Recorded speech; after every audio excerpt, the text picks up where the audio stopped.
Did you just go through a really difficult argument with your spouse and now he or she's giving you the silent treatment? How do you guys get back to speaking terms?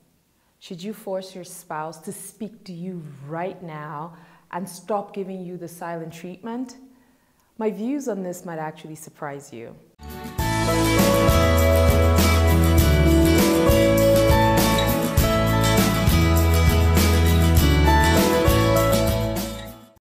Thank you again for taking the time to listen to me. I'm Zizi, and I'm here to tell you the answers to the most difficult questions that you might have about your relationship. Now, the short answer to the question of forcing your spouse to speak to you when they're giving you the silent treatment is, in essence, you don't. You can't force anyone to speak to you when it's not time.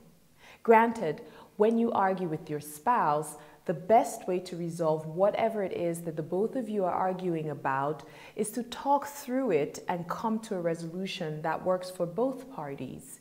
You have to negotiate what we like to call the common ground, or what we all know as a compromise. However, the thing about negotiation is you should not negotiate when you are emotionally heated. Ask anyone in business and they'll tell you their biggest mistakes were made when they were negotiating from a very emotionally heated position. So negotiating when there's too much pressure going on is not really the best. And I know we usually hear different from other sources. The other point here I like to make about negotiation is that people have to be willing to negotiate with you in the first place. When your spouse is upset with you and giving you the silent treatment, it just typically means that they're not quite ready to negotiate with you. And that's okay. They need time to calm down and to cool off. Now, the problem is when we start to argue, when we become emotionally imbalanced, and generally that's what affects our thinking. There's no point trying to solve a problem when you're not thinking with a clear head. There's absolutely no gain to doing that. And what I find is it's common with men. Physiologically, men tend to shut down quicker than women during arguments. Men are not used to dealing with their emotions as well as women are. And it's not a knock on men, it's just how they're built. They typically need some time to clear their head and their emotions. They need time to get back to the logical beings that they are, because from one thing we understand about men is that they're extremely logical. So before we can resolve any of our problems, it's very important that we get back to a clear head. It is important to be in a position where our emotional instinct to be very upset because of what our spouse did to us can be canceled out by our intelligence. In marriage, particularly, when you are dealing with conflict, it is important that you override your emotional instincts with intelligence. In essence, I'm asking that you think before you talk or react. Emotionally, we just fly off the handle. What I'm asking is you use your intelligence, stop and think before you react. Unless you're both able to do this, you are going to struggle through resolving any conflict that you might experience with your spouse. And this is why I always suggest that when you argue and your partner decides to give you the silent treatment, that you give them enough time to emotionally calm down to a point when they are ready to be on speaking terms with you. I am not saying this should go on forever though. No, that's not what I'm saying. But you should allow them an adequate amount of time to calm down, which may vary depending on their perception of the severity of the conflict that just ensued. If this time is more than a couple of hours, then the aggrieved spouse should ask for more time to arrive at a clear head. He's not or she's not just supposed to sit there and just shut the other person out. No, they have to ask for more time. Just keep in mind, though, the necessary dialogue that must be had in order to tackle this issue at hand. It's not going to go away. You have to talk about it. What I find is when you force the issue too early, and your spouse is not really at the point where they are ready to discuss the problems rationally, their emotional decisions might end up being the bigger problem than what you both were arguing about. Typically, when your spouse is so upset with you to the point that they're giving you the silent treatment, what they're probably initially saying to themselves is, I'm so upset with my spouse. I just don't need to hear anything from them. Obviously, they can't provide me with a solution to my needs. So what is the use of talking to them? That's really why we argue, because there's a need with one of us that is not getting fulfilled. So what is the point of them talking to you when they're upset, they'll say. But if you have had a chance, or if you've given them a chance to calm down a bit, their intelligence reminds them that they are married to you for a reason, that you meet some of their emotional needs, that it's okay to argue. However, their intelligence tells them that if they need to have those needs met again, they must reconcile with you. They must talk with you.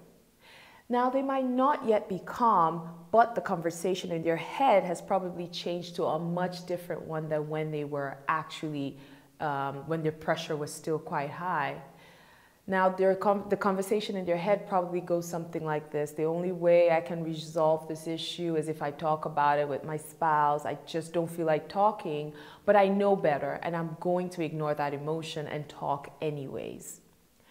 The point I am trying to make here is this. The internal dialogue that's going on in your spouse's mind needs to shift from a negative dialogue to a more positive dialogue. And I've noticed that this needs time. Before they get into the position to negotiate a healthy compromise to having this problem, to solving this problem that you're both having, since you both are not literally talking, since you're not in your spouse's head, forcing them to talk to you is interrupting that dialogue, and that means you're forcing the issue too early. If it was a relatively major conflict that led to the silent treatment, the best way to achieve reconciliation is not to have any other fights for a few days, no matter how small. Avoid anything that will actually contribute to the negative dialogue which is going on in your spouse's mind. Then little by little, your spouse would come out of this phase of withdrawal as the dialogue in their mind is shifting to a more positive dialogue. And what eventually happens is they become more engaging with you in daily interactions. I know we've heard it's probably safer to just force them to talk to us, but that never helps anything. It's probably safer to broach the subject of the conflict again when your spouse has gone into the positive mindset. And at this point, it becomes a bit easier for their emotions to be overcome by their intelligence, because their emotions have shifted from I can't stand this person, so I don't want to speak to them, to something better. I want something from this person. This is my spouse. And some emotional connection and getting to speak to them again would be nice. It might sound all too airy-fairy, but this is the proper way to handle conflict or time between conflict, so that way you get the best out of the resolutions. Once you are able to reconnect emotionally, you're now finally in a position to negotiate a compromise to the conflict that led to this silent treatment. When you are working through the conflict together, be empathetic towards each other. Be considerate. In the process of resolving the conflict, you're making massive love deposits. You're making love bank deposits, and what you're doing is re-establishing your intimacy.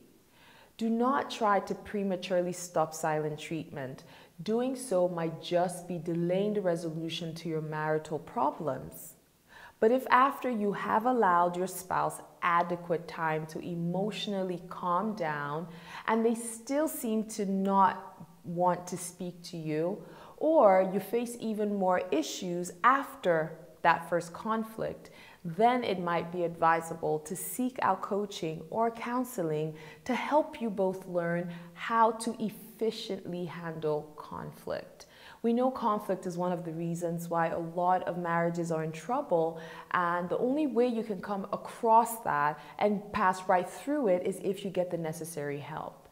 Please listen to my vlogs on how to get the best from marriage coaching. What that particular vlog tells you is it teaches you how to understand an effective approach to engage a marriage coach. I would love to hear from you, so sign up for free tips on how to make your relationship last at zzio.com or email me questions at zzio.com. Thank you for listening and have a glorious day. I'm definitely rooting for you when it comes to ending all conflict.